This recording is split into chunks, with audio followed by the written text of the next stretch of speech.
avec mes confrères Jules Torres et Sébastien Ligné. Nous sommes avec Céline Hervieux, députée PS de Paris, qui bien sûr assure, planche sur le 81e congrès du parti qui oppose Olivier Faure et Nicolas Mayer-Rossignol. Est-ce que vous auriez un jour parié que Boris Vallaud serait un faiseur de roi ? Alors Boris a beaucoup de qualités. Boris Vallaud, c'est notre président de groupe à l'Assemblée nationale. Moi, je le suis depuis des années. C'est quelqu'un qui est très très bon techniquement et qui en même temps a un contact avec les gens exceptionnel. Donc Boris a beaucoup de qualités. Je pense qu'il pourrait être une incarnation qui compte dans les échéances à venir. En tant que premier secrétaire, moi j'ai décidé de suivre avec cohérence Olivier Faure parce que je pense que son bilan est bon. Le bilan d'Olivier Faure, c'est très simple, c'est plus 12 500 adhérents depuis 2022. C'est un groupe à l'Assemblée nationale qui a doublé depuis la dernière fois. C'est des décisions aussi difficiles qui ont impliqué tout notre parti avec l'Union de la gauche et des écologistes, qui est une stratégie qui a été gagnante puisque je rappelle que le Nouveau Front populaire est arrivé en tête lors des dernières élections législatives. Grâce à LFI, beaucoup. Non, grâce à la dynamique qui a été créée par l'Union de la gauche contre le Rassemblement national et au barrage républicain. Et donc ça, c'est une dynamique et des décisions qui ont été portées notamment par Olivier Faure.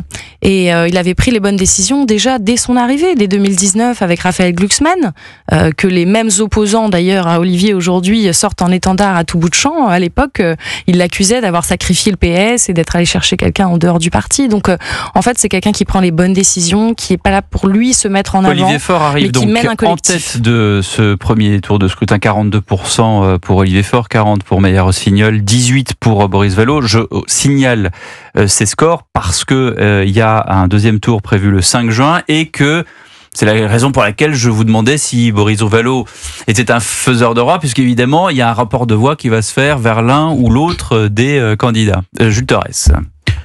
Non, je me posais la question, il y a combien de votants ? À peu près 25 000. Sur 39 militants, c'est ça ? 39 000 militants. Sur 39 000 militants. C'est peu, non ?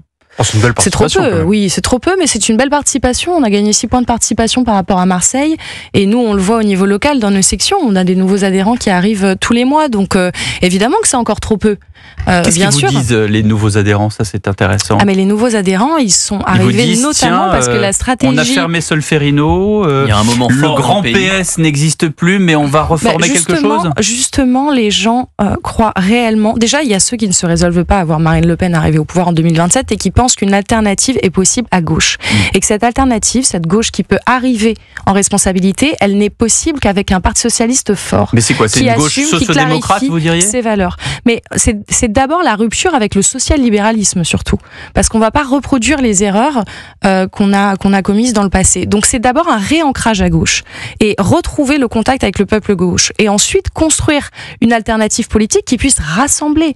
Et ça, Olivier Faure l'a porté, et je pense que ça a toujours été très clair. Après, évidemment, on a envie que les gens reviennent vers la vieille maison socialiste, mais ça va se faire progressivement. Mais rassembler avec qui ? Parce que c'est évidemment la question à gauche, toujours. On est tous pour le rassemblement, mais autour de qui ? Qui se range derrière qui, évidemment ? Est-ce qu'aujourd'hui, le PS, alors certes, le nombre de militants est en hausse, mais le PS, à la dernière élection présidentielle, c'est moins de 2%. Jean-Luc Mélenchon, c'est 22%. Est-ce que c'est vraiment réalisable, si on comprend un petit peu le message d'Olivier Faure, de faire une union de la gauche sans Jean-Luc Mélenchon, mais pas vraiment sans les Insoumis, mais derrière le PS. Est-ce que c'est vraiment très clair ? Avec les têtes pensantes, peut-être, la France Insoumise. Ce qu'il propose, c'est une plateforme programmatique avant tout. Donc, comme il dit, de Glucksmann à Ruffin. Donc, l'idée d'avoir une union de la gauche et des écologistes, c'est ce qui se passe dans nombre de collectivités aujourd'hui, et c'est comme ça qu'on y arrive. Sans le parti majoritaire à gauche. C'est pas une union excluante comme ça d'entrée. Sans Jean-Luc Mélenchon, ça c'est une évidence. Je pense que ça a été clarifié par tout le monde. Parce que le problème, c'est pas les autres, c'est juste Jean-Luc Mélenchon. Réellement. Jean-Luc Mélenchon, déjà c'est une question, parce que quand vous avez LFI qui dit nous on aura un candidat quoi qu'il arrive, ce sera Jean-Luc Mélenchon, ils se mettent en dehors d'une certaine manière de cette potentielle union. Donc nous on n'en est pas là. D'abord il faut qu'on travaille sur un programme commun. Ensuite il faudra qu'on désigne une modalité de choix de l'incarnation qui pourra porter cette alternative. Et oui, je dis qu'il faut élargir, mais parce que aujourd'hui, si vous voulez, vis-à-vis des classes populaires notamment, qui se tournent pour partir vers Marine Le Pen, mais dont le premier parti, ça reste l'abstention. Il y a une fracture démocratique aujourd'hui. Il faut ramener les Français dans la crédibilité d'un projet politique dans lequel ils peuvent s'investir. Et ça, c'est possible. Moi, je l'ai vu dans le cas du Nouveau Front populaire. Des gens qui n'étaient pas politisés, qui n'étaient pas dans les partis, et qui se sont battus, qui ont cru dans cette espérance. Et c'est pour ça que cette union de la gauche, elle est importante. Moi, je ne vais pas me dédire des engagements que nous avons pris il y a moins d'1 an. Cette dynamique, elle doit continuer à exister. Il faut la porter avec un parti socialiste moteur, central, évidemment, c'est ce que je souhaite, mais c'est pas quelque chose qui se décrète comme ça. Ça se construit dynamique, avec le temps. Espérance, moteur, tout ça, c'est des grands mots, mais en fait, les propositions on les sent pas, on sait pas exactement. Vous parlez d'une classe populaire qui pourrait cette classe populaire, elle a voté, elle espérait la fin des ZFE. Parce que les gens qui ont des voitures critères 3, ils voulaient quand même pouvoir éventuellement rentrer avec leur camionnette pour aller... Heureusement, les aspirations des classes populaires, je pense qu'on peut quand même penser que c'est au-delà de savoir si on met ou non une ZFE. C'est la déliquescence des services publics. Tous les jours, c'est nerveux. Non, mais évidemment, on n'est pas dans une école de penseurs. Il ne faut pas caricaturer le débat des ZFE. La question, c'est surtout les inégalités territoriales. Et là, vous pointez un sujet qui est important et que le Parti socialiste entend traiter. Il y a des inégalités territoriales. Il y a des inégalités qui explosent partout sur le territoire. Et donc, on est dans un monde qui est complètement bouleversé. On a l'extrême droite qui est aux portes du pouvoir. Les gens ne veulent pas cela. En France, on est un beau pays, un grand pays. Dans les sondages, le Parti socialiste, en tête des sondages. Par exemple, je vous donne une proposition. Comment est-ce que vous... Attendez, on s'arrête juste 2 secondes. Céline Hervieux, comment est-ce que vous pouvez dire décemment sur une antenne nationale, les Français ne veulent pas de cela en parlant du Rassemblement national, alors que tous les sondages montrent que Marine Le Pen arrive en tête des intentions de vote pour la présidentielle 2027. C'est dément. Non, mais vous savez qu'il y a un sondage qui est aussi très efficace, ça s'appelle les élections. Et je rappelle qu'il y a moins d'1 an, il y a 2 Français sur 3 qui ont refusé cette politique. Donc oui, il y a les sondages. Évidemment, le Rassemblement national progresse. C'est un fait, il faut l'étudier, il faut l'analyser, il faut le contrer. Vous parlez des propositions, où sont les idées du Parti socialiste ? Le Parti socialiste a travaillé pendant des années. Le problème, c'est la lisibilité de nos propositions et notre capacité à les faire connaître. Ça, c'est un vrai problème, c'est quelque chose sur lequel on doit travailler. Le problème d'Hidalgo, je prends une proposition, par exemple, qui a été portée notamment par Olivier Faure sur le capital républicain. On a des jeunes aujourd'hui qui, en fonction de leur capital économique, financier, culturel, de leur famille, n'ont pas accès à des études supérieures, par exemple. C'est le cas de 2 enfants d'ouvriers sur 3. Et donc, cette idée du capital républicain, c'est une dotation universelle qui permet aux jeunes de bénéficier d'un capital pour se lancer dans la vie, construire un projet. Ah, mais ça coûte à peu près 8 milliards d'euros, ça pourrait concerner à peu près 750 000 jeunes. Non, mais on les a. La politique, vous savez, c'est une question de priorité.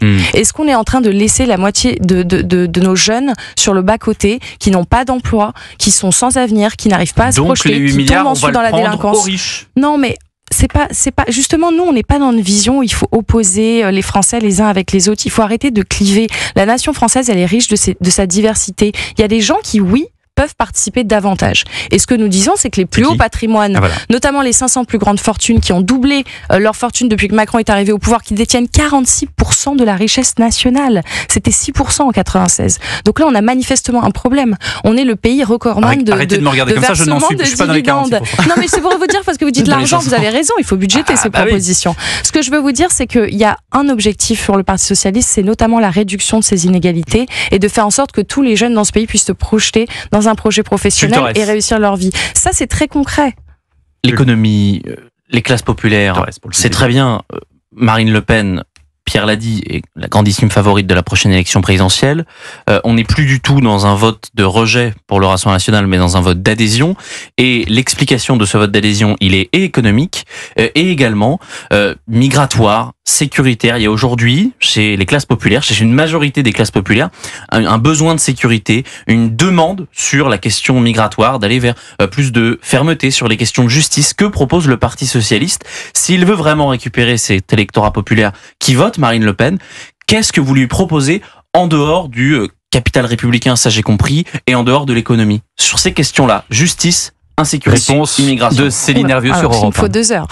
Non, sur les questions de sécurité, je pense que notre politique, elle a toujours marché sur ses 2 jambes, c'est-à-dire à la fois la répression et la prévention. On n'invente rien, c'est-à-dire des politiques publiques efficaces en réalité. Et sur la question migratoire, il n'y a pas de tabou. Simplement, en fait, quand vous avez justement des gens qui se sentent délaissés, qui sont sans emploi, c'est là que les fractures sociales se créent et que les gens commencent à se pointer du doigt. Ah, tel étranger qui bénéficie des aides sociales alors que moi je bosse, telle personne qui est au chômage. Et ça crée des fractures. candidature. Et donc c'est cette politique aussi libérale dont je parlais tout à l'heure, qui est portée par Emmanuel Macron, qui nourrit justement ce ressentiment. Mais non, mais attendez, posez la question à n'importe quel chef d'entreprise, passez les portes d'un hôpital public pour voir s'il y a trop d'immigrés en France, qui s'occupe de nos enfants, qui s'occupe de nos aînés. C'est facile. Donc, non, c'est pas facile, c'est la réalité économique de notre pays, et c'est même l'histoire, je vais vous dire. Et c'est beau, nous on veut rassembler la France de Michel Sardou et celle d'Aya Nakamura. Et à ce titre, ce qui s'est passé pendant les Jeux Olympiques. Je connais pas de duo encore entre Aya Nakamura et Michel Sardou. Ben voilà, écoutez, il y a peut-être quelque chose à inventer. En tout cas, cette identité française, elle est plurielle. Il faut l'entendre. Il y a effectivement des situations où, avec des personnes en situation irrégulière, qu'il faut trouver les moyens de reconduire. Et évidemment, il ne faut pas avoir de tabou, mais simplement, il faut voir la réalité telle qu'elle est. Il n'y a pas de submersion migratoire. Quand on entend des termes comme cela, ça ne bénéficie qu'au Rassemblement national. François Bayrou qui en avait parlé. Et oui, du MoDem. C'est pas le RN, les chrétiens démocrates. C'est quand même étonnant, mais on perd tous nos repères politiques. 500 000 personnes qui rentrent par an, c'est l'équivalent de la ville de Nice ou de Montpellier. Ce n'est pas assez. Alors, si vous êtes précis, vous parlerez de solde migratoire. Donc, il faudra parler aussi des 200 000 personnes qui quittent le territoire. Et la majorité des gens qui rentrent, ce sont des étudiants ou c'est par le regroupement familial. Ouais. Il y a des travailleurs qui viennent tout simplement bosser en France, qui participent à l'économie, qui payent des impôts, qui même travaillent en tant que contractuels dans nos services publics. Donc, il faut, quand on parle de flux migratoires et des entrées, il faut aussi parler. Non, mais il y a des gens qui ressortent, ce que je vous explique. Moi, ce qui me pose un problème, c'est surtout quand on a des ingénieurs, les meilleurs ingénieurs du monde, qui partent à l'étranger. Moi, c'est ça qui me pose un problème. Après que les gens viennent rencontrer la France et participer de l'effort national, c'est plutôt quelque chose que je trouve positif, qu'on ait un territoire attractif. Est-ce qu'il y aura un seul candidat de la gauche pour 2027 ? Si Jean-Luc Mélenchon maintient sa candidature, malheureusement non, mais évidemment, moi j'espère. Ma question. Il y aura de toute façon Mélenchon, vous le savez aussi bien que moi. J'espère qu'il y aura un candidat en face. Est-ce qu'il y aura un autre seul candidat de la gauche en 2027 ? J'espère, on va tout faire pour en tout cas.